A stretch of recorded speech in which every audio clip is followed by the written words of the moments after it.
Austin.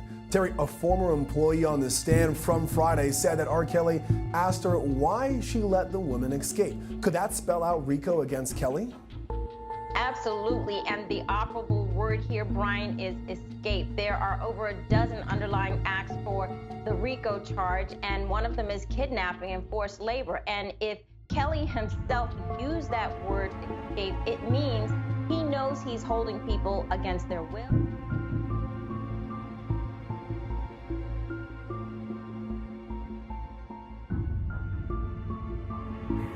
Other than that, there was another time when Anna smoked marijuana at Rob's home, and that was a violation of his rules, and that might be a violation of many people's rules. Like, people don't want people smoking in their house.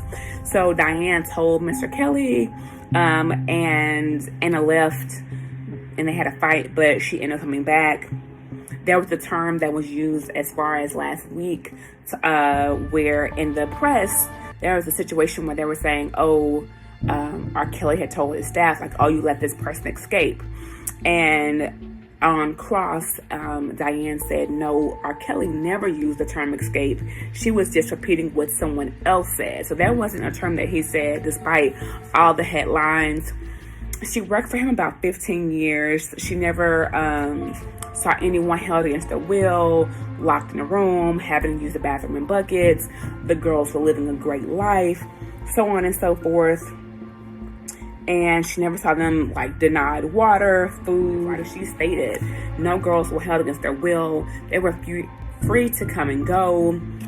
They got lavish gifts and had all of these luxuries for being with him, and she talked about how well he cared for his girlfriends. Devereaux Canick, he asked, wasn't there certain language from the prosecution, as in Kelly said that he directed you or commanded something to happen? Is that actually your words or the prosecutor's words? And the witness, Copeland, she said that she adopted that language that they used, but that the prosecutors didn't suggest what she should use.